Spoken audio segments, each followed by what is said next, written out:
So today is February 15th, 2002. My name is Sumin Yu, and I'm interviewing Andra Harry G for Houston Asian American Archive. Thank you so much for taking the time out of your day to talk with me today. So my first question is, um, where and when were you born, and how would you describe your identity? I was born in Houston, Texas, on the west side. I think they said it was Rosewood Hospital. I grew up at Beltway, what would become Beltway 8 in Westheimer Briar Forest area. I guess I would identify my as when I was growing up, they used to call it Eurasian. I guess they haven't used that term quite so much lately, but mixed. My mom was from Germany and my dad was from China. Gotcha. And I'm assuming you have lived in Houston for like your whole life. Yeah, I stayed there until I went to Rice, and then my parents were in the Memorial area and through law school, and then I got married and had a house, and where I live right now, which is at 610 and Buffalo Speedway. So always stayed in Houston. Gotcha. Yeah, and you just mentioned that you were married. Can you tell us like how you met your current partner? I met my wife at a mutual friends party, and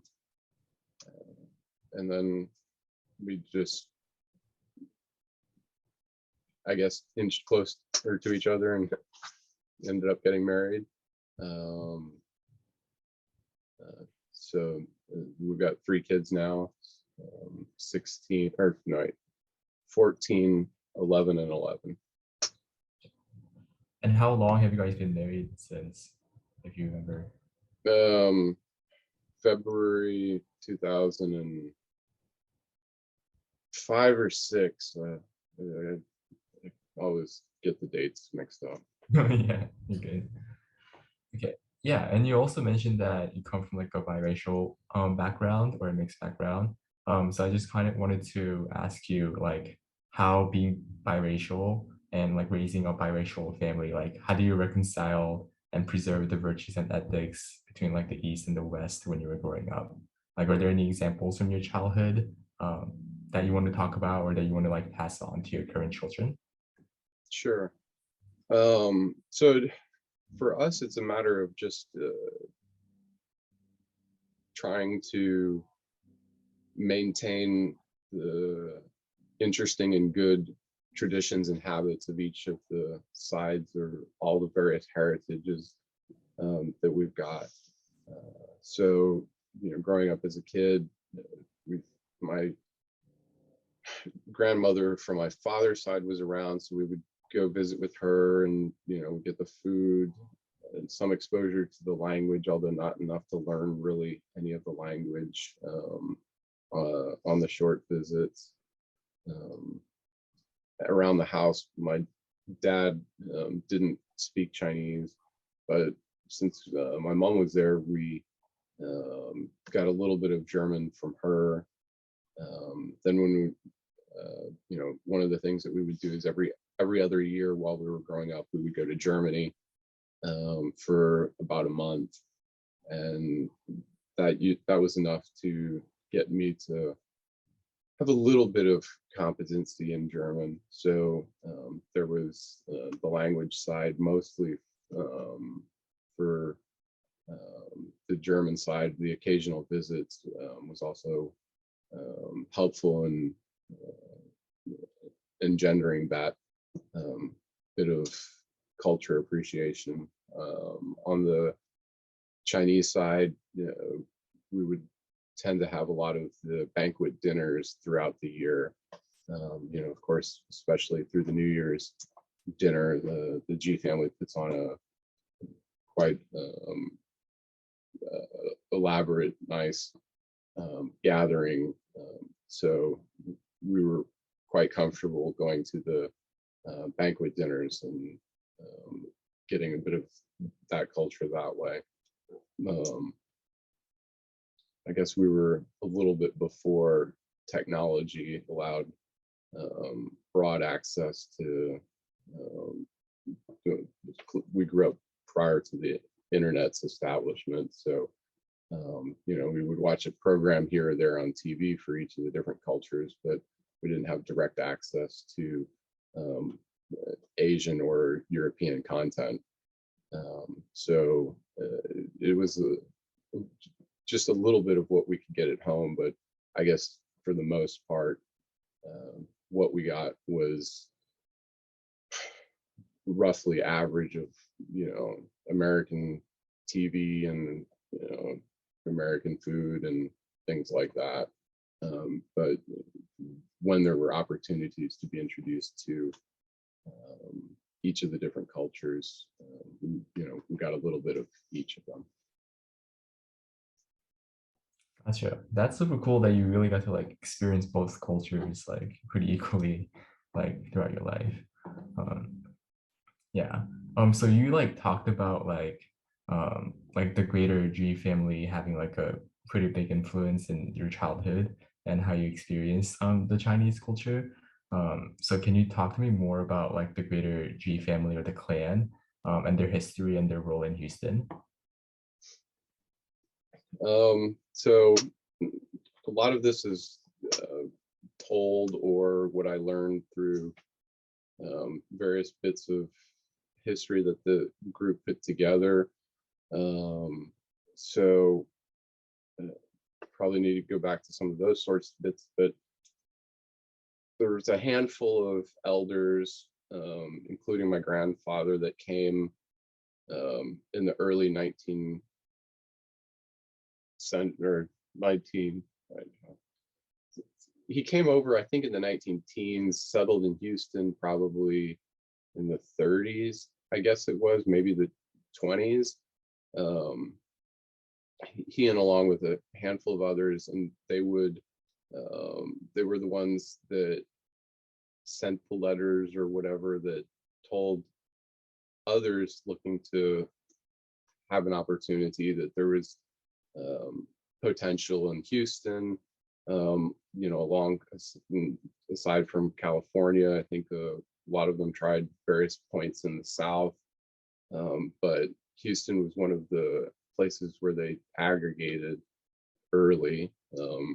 More of the, as I understand it, the larger towns is where they aggregated. Of course, there were still lots of individual grocery or different opportunities through the South. But my grandfather had a restaurant in Houston. So the people would come work for him for a little while, and then find their own opportunities, often in restaurants or grocery stores. In our area, I think in other areas that eventually moved into the cleaners or depending on where it was, started that way. So from that group of initial people and the people that they brought over, there was a lot of prejudice and limitations and going into the broader community at the time, and that's always been evolving. But early on they had their own groups that they would circle around with, and as my dad tells it, they didn't have time to do anything else because they always had to work. So there were rare exceptions that when they did get together was typically the annual New Year's Lunar New Year celebration. I think with the next generation, some of them formed like Chinese Baptist Church, and that was kind of the Sunday excursion that a lot of them were allowed to do. Okay, you don't have to work at the restaurant or the store today, you can go do that. But the other options outside of that were, I think, a little bit more limited until the families were able to move up over the years, professionally or more financially secure. um, towards the more middle class that I guess most of us are today. So the G Family Association would, that's kind of the big core thing. They're also well aligned with some of the other organizations. I can't remember uh, what some of the other ones were, other than in particular right now the CACA, Chinese American Citizens Alliance. So apparently the G Family and the CACA had a pretty big overlap between memberships, and they used to do a whole lot of activities together. And we still had been doing a common picnic up until COVID, where we would get together and do little raffles and cakewalks and things like that. So the organization, did keep the families together to a certain degree. I think maybe 50 years ago, when the other options were more limited for Chinese, you only had a couple options, so you went and did that.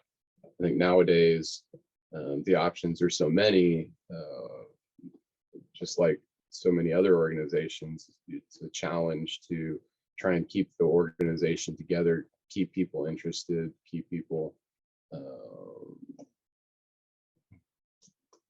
participating.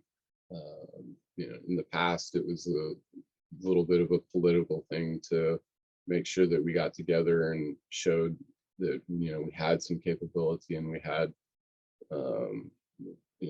that value and values.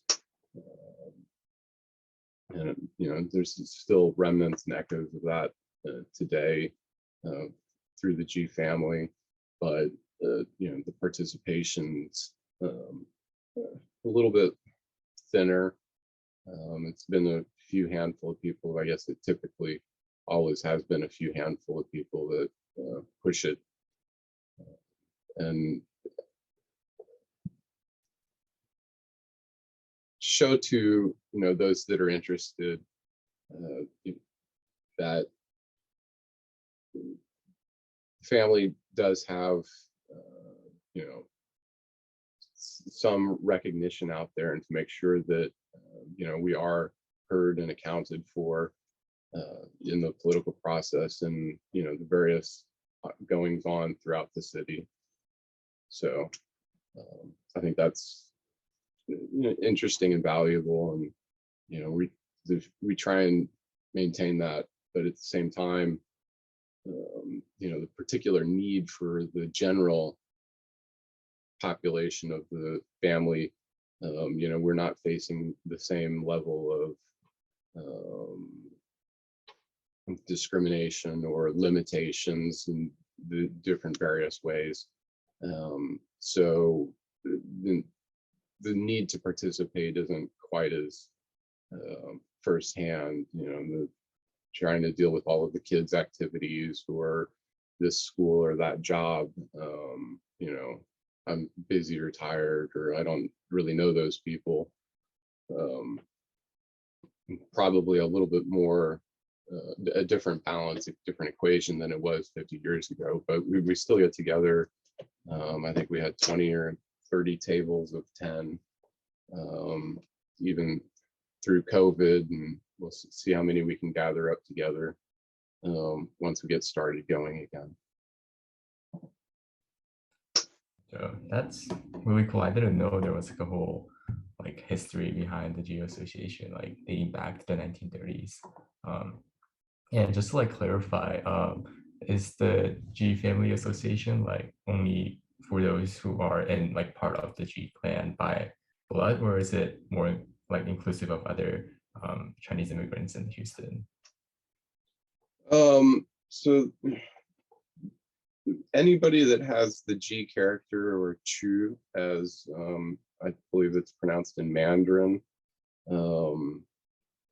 is in the family. The participation is primarily from the original families that came from South China, although there may be one or two family groups that's a little bit further away that likes to came together and participated here. But for the scholarship, anybody that has the family symbol is counted as the family. I know that there's a broader G family association across the country that I think also mainly stems from our particular village. But then when I went to the national convention, it seemed that it also tied to a broader family association that might be more spread out through China even, but that was outside of my familiarity or knowledge.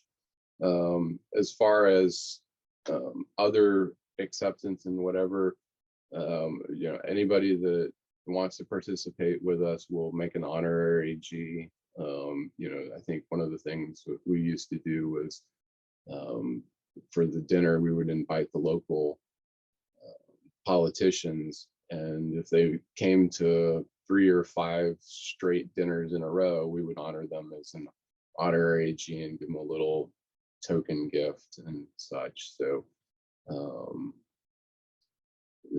the participation is just trying to keep that idea alive, keep the spirit alive, so it's as inclusive as we can be to a certain degree. So I think once upon a time, some of the organizations, oh, you had to be born to the name, and then if you got married, you're out or something. As long as I've been involved, if you ever had G as part of your name or heritage, you were accepted into our group. So a lot of the ladies that were born G and got married might still be participatory, or the spouse of a G could certainly participate, by marrying into the family. So we've always been a more inclusive. I think that's probably just as well to keep the, whoever wants to help put on the dinner, we're happy to, engage with them. So that's kind of been the philosophy as long as I've been familiar with it. When we went to the national convention, or I went, I guess it was 20 years ago now. Some of the other associations might have had a little bit more strict rules. I don't know if they had actual physical property that they were invested in, that they might have had a little different reason for some of their rules. But since what we do is put on an annual dinner, put on a few social engagements, and try and get everybody to come together, our philosophy has always been more inclusive. Sure. And my next question kind of like goes back into like the historical part that you mentioned. So you mentioned that like your grandparents, your grandfather and father came to Houston early back in like the 30s and the early 19s. So can you talk about like how their struggles and like experiences that they went through influenced your life and your childhood? And if you can also give us like a short detail about your parents' occupation and their impact on you. So I can tell the story, but the impact wasn't particularly great because it was more stuff that I learned kind of after the fact. I guess they tried to shelter us from the realities of the world until we were old enough, and we learned it almost through textbook rather than through real life. So I guess that was nice, but a little bit. Sometimes it is better, we need to learn a few things a little bit more as they are, and not, oh, I'd never realized that was a problem before. But so my dad, or I guess my grandfather, came over, as far as I know, in the 19 teens to California, and he was a young kid. as the story goes. I'm not entirely sure the dates. We never, I think somebody worked it out, but that's not something that sticks well in my head. So, the story goes he would stand on a apple crate or whatever box there was to wash dishes. Um, Went through various odd jobs in California, um, and would seemingly move every few years to find a new job or opportunity or to, whatever it was. Um, and then I think by the 30s, so he'd probably been in his 20s or late 20s, early 30s or so at that point. Well, I guess he must have been in his 20s at that point if he was really young in the teens. But he started establishing, I think, the restaurants as the business opportunity that allowed them to have a little bit more control and a little bit more uh, financial possibilities than mere laborers. Um, he got the letter from his mother that he needed to come back and get a wife. Went and did that, and then my dad came over. I guess it was about 1940. So my grandfather got married back in China, but then had to do all of the paperwork to get my parents over, which probably would have been a simpler matter if you were from Northern Europe. But not being from Northern Europe, you did have to go through the consulates, and then my parents, I think, or my dad and my grandmother went through Angel Island to get over here right before the war in the early 40 or 1940 or so started acting up in the Pacific. I think there was a blockade in Hong Kong when they were trying to get out, and that they just barely got ahead of. So he grew up then, my dad, 1940s at a restaurant in Houston. Interestingly to me, and I guess a lot of people that didn't know the history of Houston that well, is they were just on the edge of 45 or 59 in downtown, or probably preceding the mega freeways that we have right now.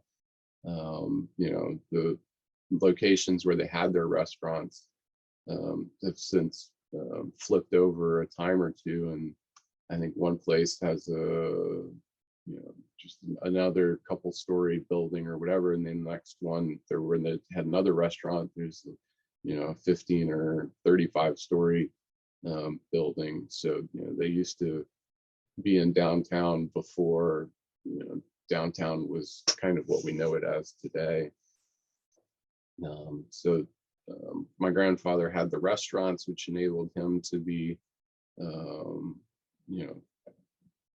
middle class, maybe upper middle class for the day. By the end of his time in the U.S., or I mean, not by the time of the U.S., but by the end of his professional career before he retired. So I think they were probably at the bottom end of middle class when my dad was growing up, and I think through focus on education and his ability, he was able to go to Rice, and then the UT Law, and one more of those things that we learned about. I don't know if we were teenagers or in college by the time we learned it. He graduated from UT Law, which I think even then was probably one of the better law schools. So it was good that he was able to get in. But if you weren't a Protestant white guy, they weren't hiring you. I think there might have been a few Jewish firms at the time where they collected up, but there weren't Asian firms or hirings. So my dad went out on his own and kind of worked his way or fell his way into immigration after trying just kind of whatever would go. So by the time we grew up and knew about it, he was operating with several different attorneys and was um, relatively successful. Um, so as I mentioned earlier on, we didn't know about the challenges that he and most of the other people faced early on. But as we were getting into law and law school, and jobs afterwards, and the opportunities that were just available to us, that uh, most of the firms were certainly hiring various minorities or women or whatever. Might not have been fully equal, but there were a fair number of opportunities available. I don't think there wasn't the same diversity push that there is today, but there wasn't nearly the same exclusion that he faced right there at the beginning of it even being possible. And I think, well, he was probably in that first handful or dozen of minorities that just were able to get through law school and take the bar and stuff. I think maybe the women got through a little bit sooner, although in very limited numbers for a while. So, we kind of learned that a little bit after the first wave that went through. So we learned about it a little bit afterwards, and as we were entering and dealing with it, but it wasn't presented to us as this big fight that we had to take on. It was take your opportunity, and now that you kind of got into it, there used to not be as easy, or used to be more challenging, this, that, or the other. So we learned about it, and I think it's an important story for all of us to know and pass along, so that we understand what the limitations were, so that going forward, what would we rather they be, what do we need to make sure that we're making those efforts for, that we don't slide back, or that we aren't causing or creating unnecessary or improper limitations going forward. Yeah, that's really interesting to hear, because like in high school, like middle school, or maybe even college in general, like we don't really see like Asian Americans in like the previous American history, even in like the 30s and like the Jim Crow era. So that's pretty inspiring that there was like a lot of Asian American family like yours who were able to build their identities together in Houston. Um, yeah. So kind of, yeah. Now that I like kind of like know the history about like the G family and how they're able to establish their roots in Houston, I think it's like pretty rare for like generations of like any one Asian family would like stay close together and like engage with one another through time. So what do you think contributed to like the growth and the expansion of the G clan in Houston? Well, actually, the two growths were the attraction of the initial few dozen families from South China in the 40s and 50s, I guess. I guess a dozen or three, I'm not super sure on the numbers, came prior to the war. I guess an initial push for people with the railroads and whatnot. I think their immigration law changed. I can't remember if it was after World War II or if it was when Kennedy came around. I think in World War II, after World War II, there was one loosening where a few extra people came over, and then the next loosening came after Kennedy. The G family would have mostly been here um, by the World War II era. And then I guess the initial growth was just children. So, the first 2 or 3 dozen families were still in that era where I think my family with 3 kids was on the smaller side. I think a lot of people had 5, and one of the G families is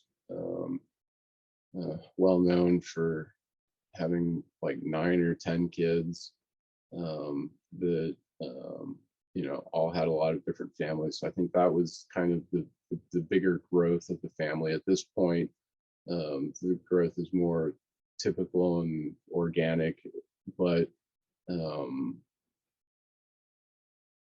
because of the general well-being of the family members, the need to rally together is reduced. So um, trying to get some of the other people engaged in the organization and be familiar with the history and all of that. The stories get told a little bit thinner, a little bit less, or not at all. And the participation in the things, I think, any group of people is going to have a deal where some people just aren't interested. So, we still count everybody a family member that we can put a name and address to, but there's always this percentage that doesn't participate, and people that have, other obligations and things. So we're trying to hold on at this point, keep the tie and the familiarity together. So I don't know that we're no longer in a growth period. We're trying to be in a holding period. I'm not the only one where we've married to a non-Chinese spouses. So trying to keep my children are 1/4 Chinese. It's a little bit different for them. I was half, and sure, you can do half this and half that, but once you start getting down to quarters and things, oh yeah, that was that grandparents' family or whatever. It gets a little bit thinner and a little bit less direct. So, those are all different challenges that we have. I guess we're not in sort of old, not only China, but 1900s or something, where there were just certain villages, and there wasn't the great intermingling with the mega cities and everything else. This is this family, this is that family, and there's 2 others, and you just kind of circle around between limited groups. So with the diversification and all of the other things today, things are getting a little bit more thin. So there's all kinds of different challenges. Gotcha. And I know you just kind of like touched onto this topic, but just to clarify, like in the future, do you see, like, how do you see the role of the G clan in the Houston Asian American society? Do you kind of envision it as like kind of like maintaining the Chinese community together and like keeping everybody engaged and maintaining it and keeping the members? But I think our challenge is enough to try and keep our family loosely familiar and together. I think keeping our story and our history out there is a piece of the greater Asian story. Since I guess the 70s and 80s, with the influx of more of the northern Chinese, that's another new different story and piece to the tapestry. So I don't think we're going to dominate or direct or control it, but I think with our long ties, we have a story that can continue to be told, that covers, the basically the beginning of Chinese, Asians in the area, and it goes forward. I think the more of our family members that can appreciate the direct touch or lineage to the challenges from the early days, is helpful in, knowing where you come from, so you kind of have an idea of where to go to. So I think that's good. Certainly a lot of us have connections that have been developed or given or handed to us, inherited through our history that, for all those same reasons, we would like to continue and maintain going forward to promote, the Asian culture, the good things that, we would like to see maintained, to, to have a story of, these, we're part of the successful progress in the community. So, telling the stories of, what we've done and who we are, we're not trying to take over or change any culture. We're trying to be a part of it and, move it forward in a good way. One of the stories that I learned being through the G family and through some of these historical bits was the story of Albert G, who's a not too distant cousin, as I understand it, and his role in facilitating the integration of the city of Houston through the restaurant aspect of it. That he was able to broker, ties with politicians and activists and come to a resolution that avoided many of the other tragedies in many of the other cities. So, I think that's a great story. Aside from, my own family's story of, set up the restaurant, bring some people over, train them up, get them able to do some other things, have the son be able to go through law school, and become a successful attorney. His children are all graduates, grad school graduates and professionals, and continue to move on. So I think that's those are the ideas that we would like to allow, to help foster and persist along, have our children understand the challenges that exist, that we've dealt with, that we want to make sure we're not doing to others unnecessarily, to help out the people that are facing the different challenges, move forward. Gotcha. And now I'm gonna kind of move on to like a different set of questions, and that's gonna primarily focus on your college years. So in your survey, you mentioned you attended Rice University. So my first question is, and when and why did you choose to attend Rice University? I graduated in 97, so I guess I got in 93. Chose Rice as the premier school in Texas. My dad went there, and I had the grades and capability, and I was fortunate enough to be chosen to get in. I was not the personality that was interested in the big schools, so the UT or A&M option weren't terribly appealing to me. I was, again, well, I think the internet kind of came about when I was in high school, but I don't know if the universities had anything more than, hey, we exist in, maybe a handful of web pages. It wasn't, uh, I think, I don't think Google even existed when I was in high school.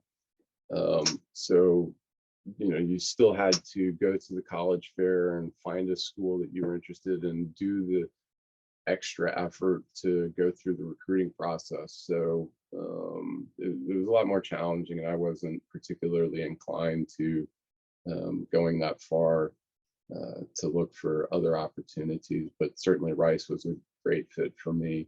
So I needn't thought or worried too much more about it. Um, so I really enjoyed my time there. Sure. And what subjects were you initially interested in studying coming in, and did that ever like change over the years? Um, Interestingly, I was always good at math. Um, there were a couple of kids that were definitely better at it than I was, but um, I was pretty advanced in general, and I think I'd done pre-calculus or calculus in high school. But at the same time, I also knew that that wasn't what I was really interested in doing. So I applied to the history and political science um, departments. Uh, I can't remember exactly how the grouping is called, but I ended up doing history and political science.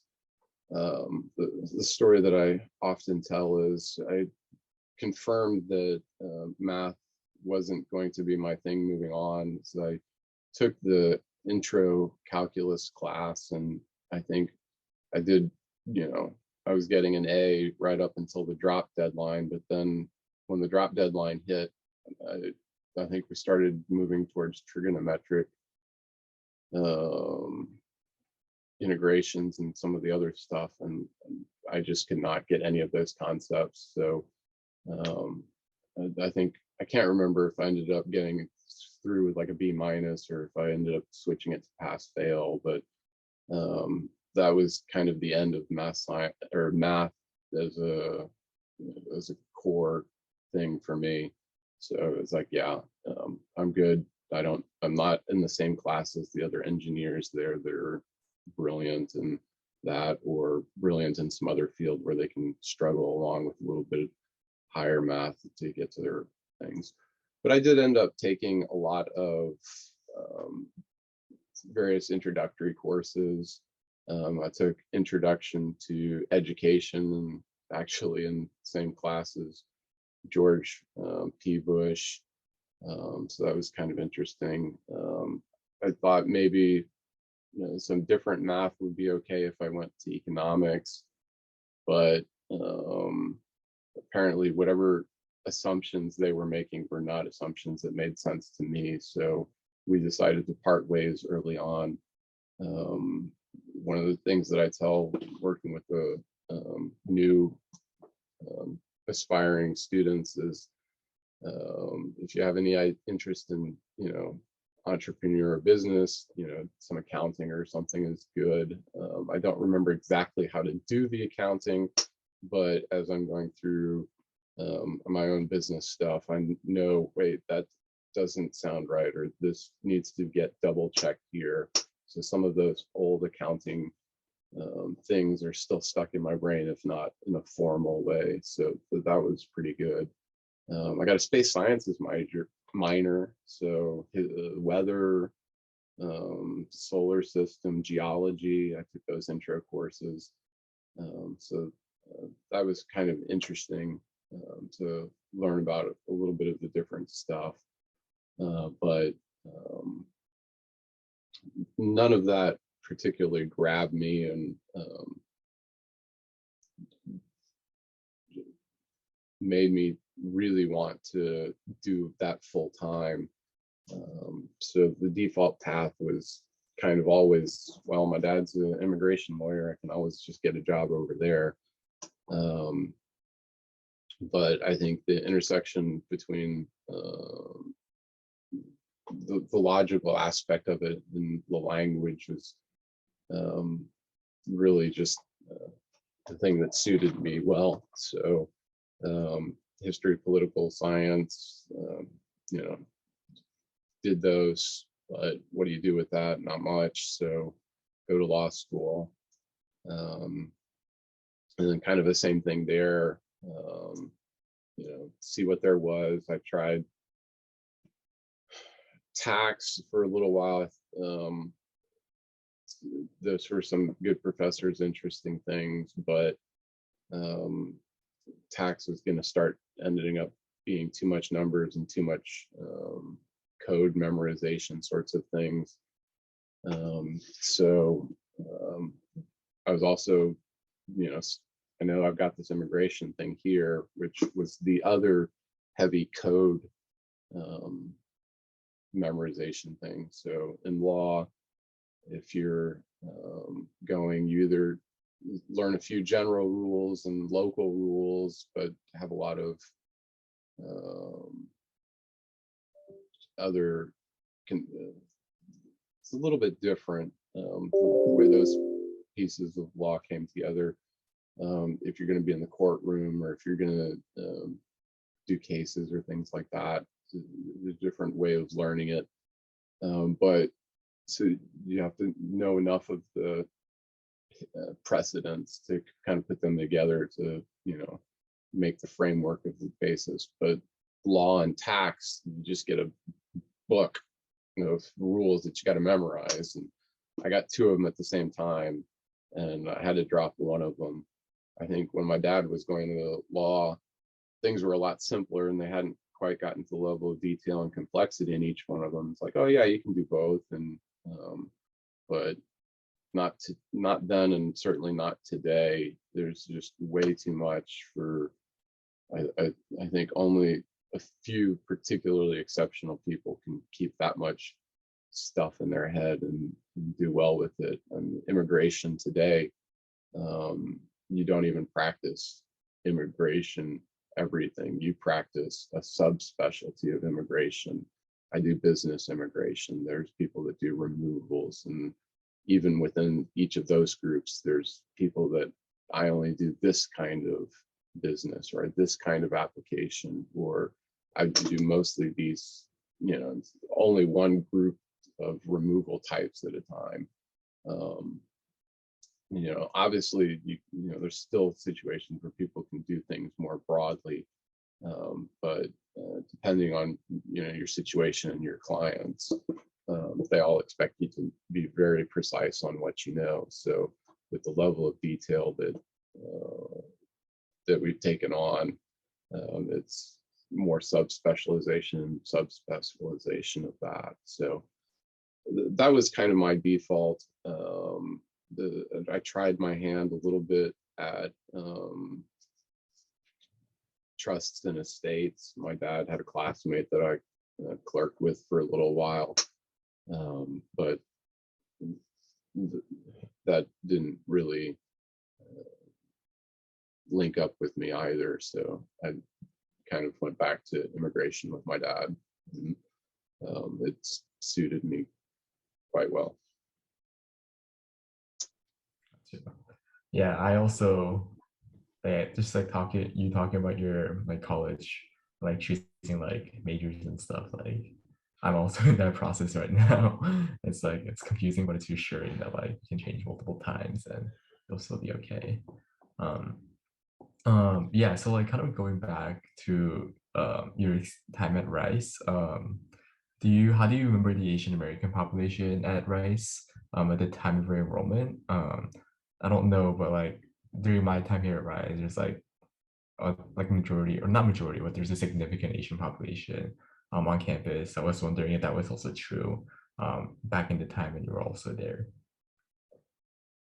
There are certainly a fair number of us, but I think it was probably more in the 15 to 25%. I think right now it's like 35 to almost 50 is probably what my understanding is. Um, so there were, I think just the same as Rice has been growing to not just be the city of Houston. I might have gotten to the state of Texas with aspirations of being more national when I was there. I think nowadays it's kind of stepping into both national and international at the same time, where significant percentages of the student body come from out of state, either throughout the US or internationally. I think when I was still there, I can't remember if we were like half Houston or close to half Houston, and then mostly Texas, and then a little bit of national, a little bit of international. So I think that was kind of what I generally remember. But yeah, I mean, there were enough Asians. We probably did a few lunar festival sorts of things, or some Asian organizations. I think not knowing, the challenges that we had to deal with and some of the other things going on, we didn't have the same historical challenge that probably the Black or African American group did. The Latin group was smaller, and I guess they were more focused. I guess they were split in their focus between, trying to make sure that they all stayed together and stayed academically sound, and then also dealing with the cultural challenges that university students like to take on. But I think at the time, for the Asian group, there were enough of us. We were all formed or naturally in line to be academically sound, I guess. Obviously there were exceptions. But in general, that was kind of more the focus. I don't think at the time that there was the same perceived cultural challenge. I think the attitude of many of our families growing up was, it's okay, you'll find your place, you'll have your opportunity. I think it's more recent that we're now understanding the story that, yeah, it was okay, but we don't quite have the full opportunity. So we have to be aware of what the situation is so that we do have the full options and opportunities and full recognitions, that we ought to be able to work towards. I think there were certainly organizations out there that were pushing for that sort of thing, but I think it was less appreciated as a need or a significant. It's a lot more of just kind of the slightly more naive, yeah, just do your job and you'll be all right. I think now we understand a little bit more that yeah, do your job, you'll get some stuff, but be aware that those challenges and biases exist so that you can get the full opportunity or the full whatever. And okay is okay, but I think if you want it, you can go get a whole set.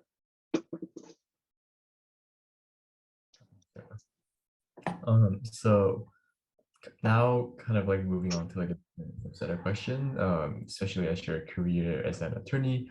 I know you kind of like touched on how you decided to pursue your education in law in the college section, but I just kind of wanted to ask you, when did you like first start working for Zhang, and can you talk more about the work that you do now?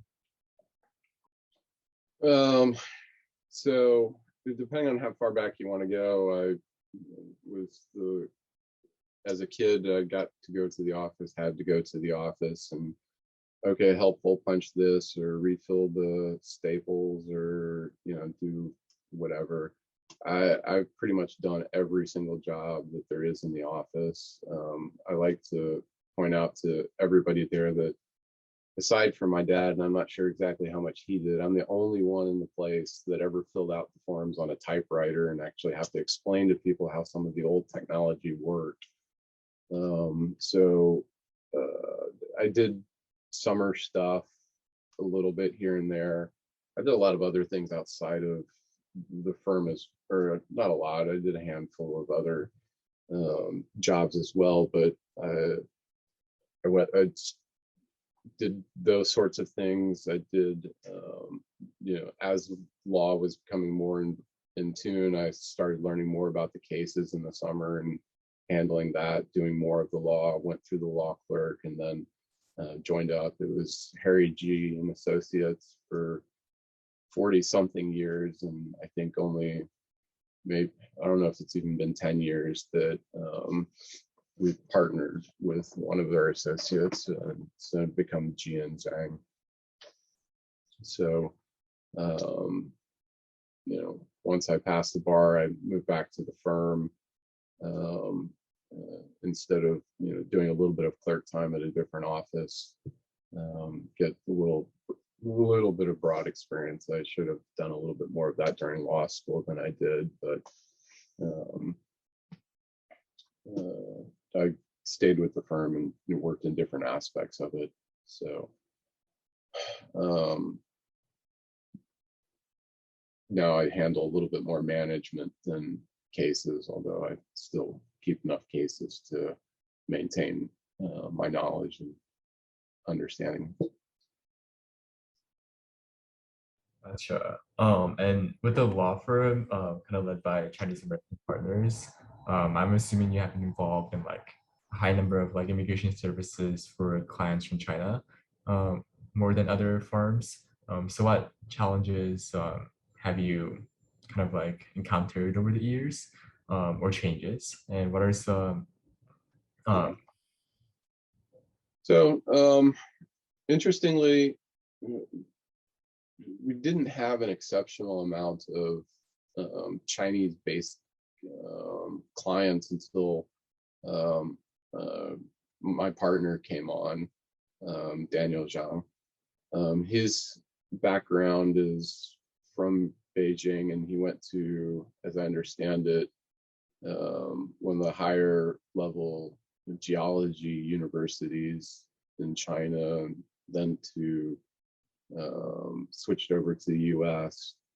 And through that background, he's been able to get a whole lot of the Chinese, particularly energy companies. Our strong clientele had actually been mostly European energy companies. So that's fortunately my dad's been pretty successful, and that's where the better money and the better clients have traditionally been, is in the energy business.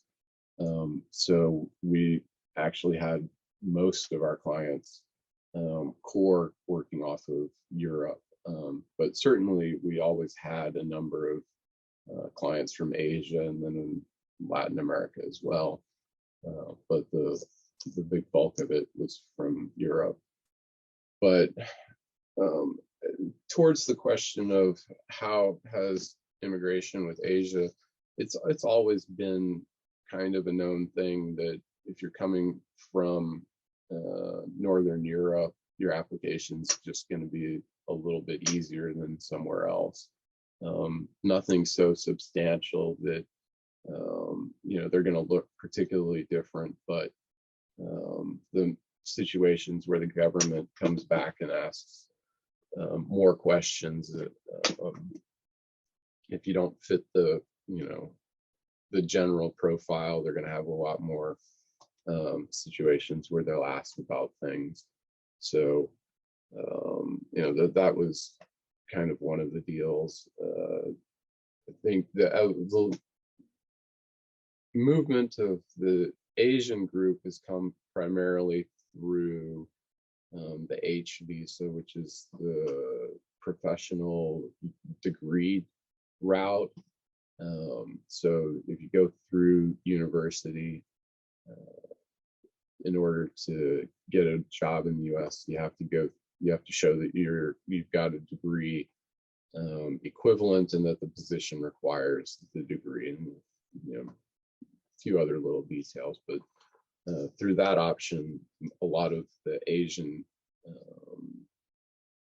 immigrants came over as the qualified professionals, and particularly when I started in the 2000s, it was tons and tons of Chinese and engineers, and switched also to India as another big hub of the participants in that category.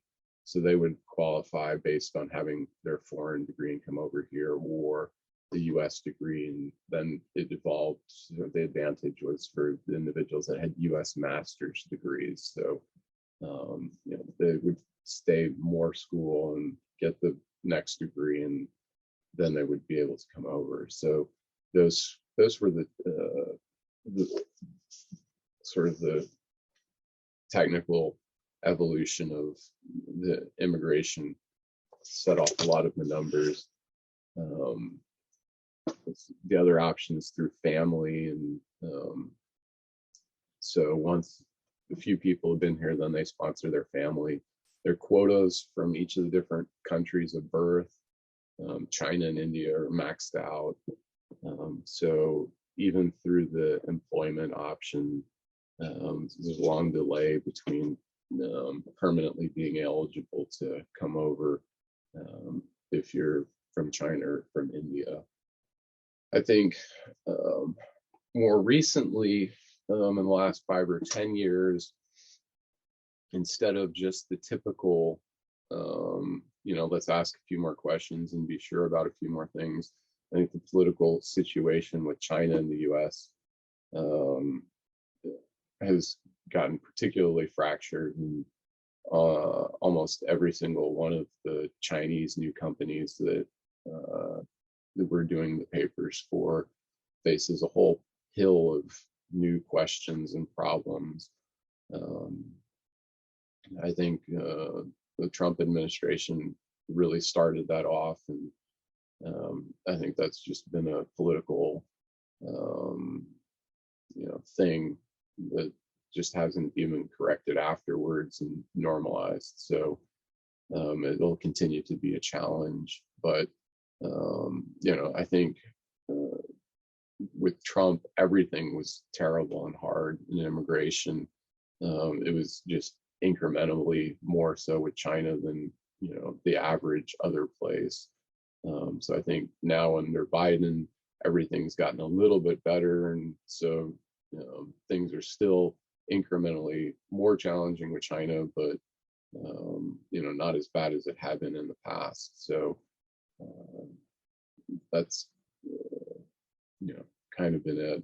We've got one company that got in, particular interviewed. The whole COVID situation's been crazy. So, oh, well, you don't have these things. Well, it's because of COVID, we don't have these things. Well, you don't have them, so you can't get this next permit. So it's been an interesting challenge trying to organize things in both ways that they technically qualify and make a story that's understandable and acceptable. So that's kind of what we're facing right now. See. Yeah, that was like my next question, like how the political climate, especially in the last 4 years, have impacted immigration. But it seems like the effects are still ongoing today, even now. So like my next question that pertains to your career is like, did you have any like really like mentors or people that you looked up to during your training or throughout your career And where do you kind of see yourself as an attorney in the next 5 or 10 years? Um, Obviously, my dad has been the biggest mentor and uh, example for me. Um, he's had a very well respected firm that you know, we go around and, oh, Harry G, you know, he did a lot of good things, or he helped me out with this, or he showed the way for that. So that's been good and helpful. But certainly not to say that that was the exclusive only one. You know, the immigration lawyers, I think, is there's two components, and I think up until I started, there was always plenty more work than there were immigration lawyers, which kind of changed when I got around. So now it's another commodity rather than an unserved niche. But it was a lot very colloquial, small group where a lot of the attorneys knew each other. But I guess that's probably also the case for so many other fields of law. That have just seen such explosions in numbers lately. So, you know, in my dad's time, you know, there were only a few hundred immigration lawyers, so you kind of knew who all the other people were. And I think now there's tens of thousands. So, oh, do you know this guy? Maybe, probably not. But the immigration lawyers, there's a fair degree of us against the government because you know it's a common enemy. So in that sense, we're not fighting amongst ourselves the same way as some of the other attorneys are. So that's been pretty colloquial. So you know, hear some stories, get some other things from some of the other attorneys at the different conferences, see what people are doing. So that's that. But I guess I haven't been particularly social in the things. You know, I go out and do a few things, but not to the degree that some of the other, my dad, I mean, that's one of the great things that he was able to do is he was always able to go out and get known, get seen, participate. That's not my strong suit. I do kind of what I think I have to do. That's what he likes to do. So he's constantly doing it, even still today. And I don't see myself continuing on as long as he has. I do actually plan on retiring at some point.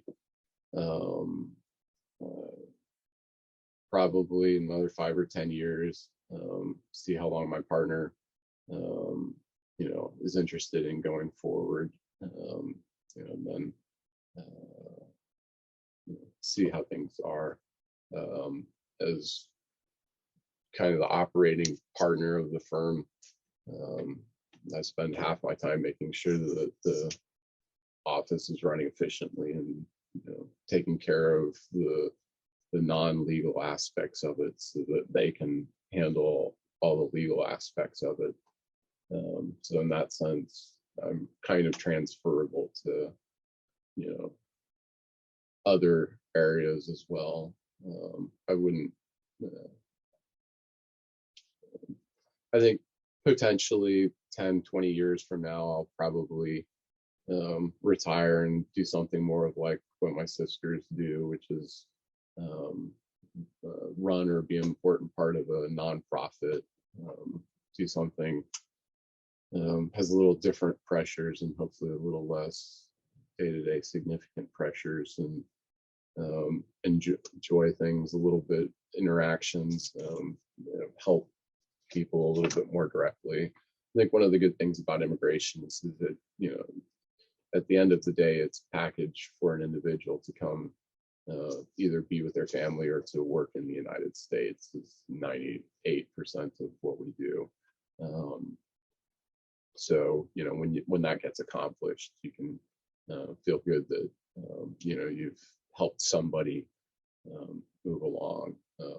You know, for some of the companies, it's just papers for this person. You can invest how much you want. Some of the companies or some of the situations are a little bit more personal because you have to really work on that individual to develop what their skill, what are they bringing, what's their qualification, and you get to learn and know about them a little bit more. So the personal interaction is nice. I think with the modernization of things, we do a little bit more numbers and a little more churning than we used to. So I think the amount of cases where we are one-on-one working with the individuals is maybe a little bit less, but we still get to do that. It's not tax or something else where it's so removed from personal interactions. So I like that, and I can kind of see myself transitioning to something else that it's a little more day to day, and I'm not trying to get a bunch of money from somebody to do it. Right. So my next set of question is gonna focus on like your community involvement. I noticed that in your resume you list some various interesting community organizations that you were a part of. So like to start off with, can you tell us more about like what the Houston Dragon Boat Festival is and your role as like the team coordinator? So that was one of the first things I did for a handful of years when I was just working. It's still going on today. I haven't gotten a chance to get back, particularly with COVID very recently. So there was a number of my contemporaries that apparently I circled around with slightly when I would trail my dad to his social engagements back in the day, and then we'd grown up. So the Dragon Boat is the traditional Chinese boat. It's more of a celebratory thing than a functional thing. I think it's the idea is mostly about teamwork. I don't know exactly the story back in China, but the way we took over it in the US is you get this basically giant canoe that fits 20 people in it, and you try and get them to all row together, and you'll do 200-yard sprint or something like that. So see who can go the fastest, and then you get it I think we had about a dozen teams or so going, maybe a dozen and a half when I was doing it, and we were doing it downtown, which was then just getting redeveloped so that it wasn't just some crummy park. They just finally built a nice-ish park downtown. They were still trying to clean up a few of the other things. They didn't have the Buffalo Bayou the redevelopment west of downtown that they had right when I was finishing my time with the Dragon Boat. So we would go, and it was a celebration of the Chinese cultural aspect of it. So the race would be in conjunction with a festival downtown, and they'd have 30 tents or so, and a handful, performers that would go throughout the festival, of all manner of Asian groups. I think Hawaii was on the one hand, Thailand and North Korea, or not North Korea, Korea, South Korea, I presume, drums. So they had a whole bunch of different participations for the festival. So it's centered around the Dragon Boat race, which I think is more southern China, but the festival is open to anything Asian, really. So we would get teams sponsored and have 3 or 5 practices so that when you got out there to race, it was semi coordinated and organized. I think as I was finishing up my time there, they were getting some of the full year-round teams started, and they would do their practices, I guess, weekly or every other week throughout the year, and go to a couple of the other festivals that were around. So my dad, when they were just getting started, he, had the company sponsor a boat as a team building exercise, and to support the Asian culture and community. And apparently I had too many good ideas for them, so they said, well, you need to be the coordinator. So I ended up joining them, and did that for a few years. Interestingly, I crossed paths with my wife before I officially met her at the Dragon Boat Festival. And then a couple of years later, she's like, "Oh, were you the guy that was organizing it?" I was like, "Yeah." Like, I got pulled in to do that I was a substitute for one time for the captain to organize a few things. Interesting. Interesting little side note there. That's wait. So did you say like you guys like build the boat, like, or is it like a boat that you guys get, or is it like built? They're custom built. I think when we were there, we were still renting the boats that they would ship. The one organization would ship around to put on the different festivals, and then during my time there, they were able to be successful enough to buy a handful of boats, which allowed them to not have to rent, and then made a few other things possible and feasible. So, but yeah, they're not substantial, or they were pretty substantial investments. And then what do you do with a giant boat? You have to haul it around, and eventually try and get a dock and a boathouse built so that it can minimize some of that stuff. Sure. And does the Dragon Boat Festival still continues on today? I believe it does, and it was still going a couple years earlier prior to COVID. I haven't kept up with it so much to know exactly what the current state is. I think there's always some kid activity, that gymnastics meet or something else when it comes around. So I haven't seen it more recently, but as far as I know, it still goes on. Gotcha. Cool. And my next question is, what is your role in the Houston Livestock Show and Rodeo? You mentioned that you served as the member of the International Committee and the Corporate Development Committee. Mm-hmm. So, rodeos pretty much a volunteer organization. They have a limited hired full-time staff that manages show business, and they have certain facilities, people through NRG that handle the core pieces of what they do. But for the most part, it's volunteer run. So the people that take your ticket at the door, the people that sell you the ticket, the people that do most 80-90% of everything is going to be a volunteer of some sort. So I joined the international committee, and so I guess the way that this came about was rodeo was making their push into the Asian community, and they knew the Asian Chamber of Commerce director at the time, about 10 years ago now, and she was interested in participating in the rodeo. So I think one of the ideas is, as an Asian community, the rodeo is the big festival that goes on in the city of Houston, and a handful of people are interested in making sure that the Asian people have a little bit of a piece of it.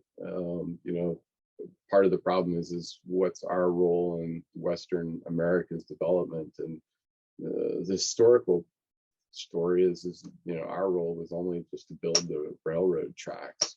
I think Black ranchers are, they're not really told in the general story of the West, but they existed.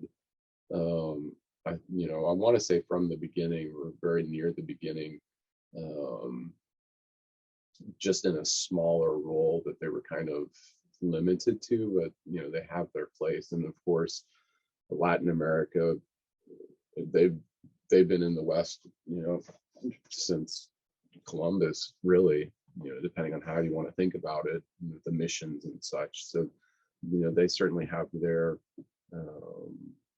tie to Western American development. So they have their piece, but so the Asians, what's our role? But we still want to have some visibility and participation in the the biggest festival in Houston, really. So they made a push to try and get a few more Asian members in the rodeo community. So I sure, that's fine. My wife loves going to all of the concerts and such. So I put my hand up and did it. So what committee do you want to be part of? I don't know. What is there? I think they put me on international because of my law and I guess I'm not just a white guy sort of thing. So entertain some of our guests. Occasionally we'll get some guests from Asia or somewhere else looking to buy some cows and interbreed, but I think in the 5 years that I've been doing that, I haven't been closely put in contact with that. But in case it does come up, I actually do have a little bit of Spanish capability. I've got a little bit of German capability. So depending on where the guests come from, if that comes up, I can help out a little bit more than the people that have no language capability. So what we do is for the first week of the rodeo, we particularly host the international buyers so that when they come, they've got a place that they can relax at and not have to make a trip back out to the hotel. So they might have an auction in the middle of the day, but then instead of having to go to the hotel, they can hang out at our place. We'll facilitate some trips to them. Particularly what we love to do is to send them to the shopping malls and things, help to get them to and from the airport, and have a couple other different activities that we host them for. Just like everywhere else in the rodeo, make sure that they have a good time. So have a bar for them to get some drinks, goes, all right, have a few drinks, now go buy a lot of stuff at the auction. You just got finished buying a bunch of stuff, come here, relax, get a little bit of food, and then go have some fun somewhere else. So that's primarily what we try and do. Of course, even if you're not a cow buyer, if you're international and just need help speaking with some language or something else, we're available for that as well. But it's not it's more ancillary than primary focus for what we do. Sure. Yeah, that's pretty cool. I didn't know the livestock show and rodeo like actually sell cattle and stuff, and they're like people coming from all over around the world. It's kind of crazy to Texas. So to close off the interview, my last two questions are that where do you kind of see the Asian American community in Houston going in the future? And what do you think is the best way to address the ongoing racial injustice or hate crimes that have risen against Asian Americans? Well, I think generally that we want to continue the track that we're on, which is our strength is kind of in being a, you know, not exactly, but kind of towards that model minority goal. But uh, you know, doing the good pieces of that, but at the same time, knowing the history, knowing the situation, and speaking up for ourselves to get the full opportunities. You know, not everybody's interested in being the owner and manager or whatever. There's a lot of people that are just happy being, you know, the engineer or being, you know, the steady component piece of it. But you know, make sure that your steady component piece of it is treated fairly to all the other people that are in a similar situation. I think the owners and the managers and the leaders, you know, we're more aware of making that push, that getting the word out that, you know, there does need to be the general fairness and the general appreciation, you know, counterbalance some of the crazy nonsense out there, you know, that we're all spies from China or something.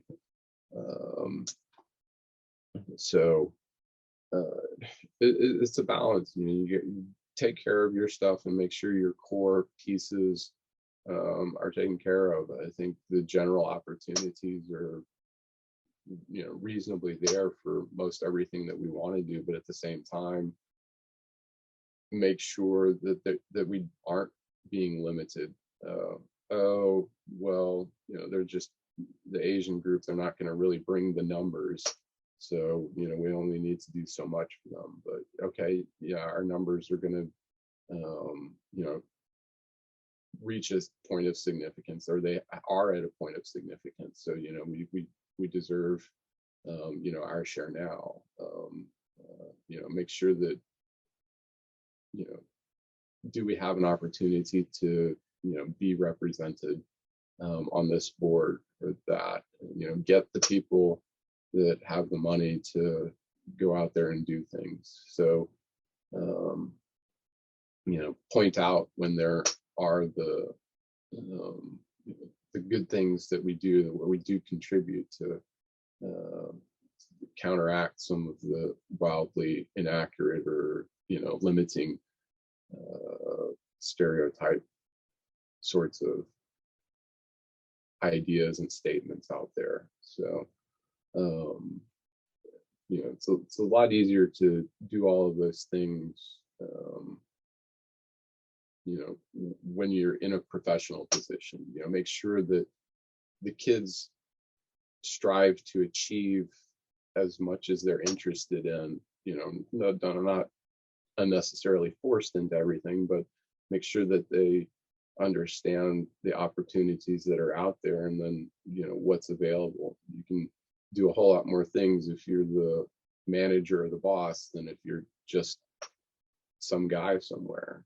But then also, you know, make sure that all the people understand and have heard the different stories, so that they know the backgrounds and limitations, so that they know to ask for a full set of opportunities. Gotcha. So that was my last question for the interview. Are there anything else that you would like to add before I pause the recording? No, I think that's mostly it.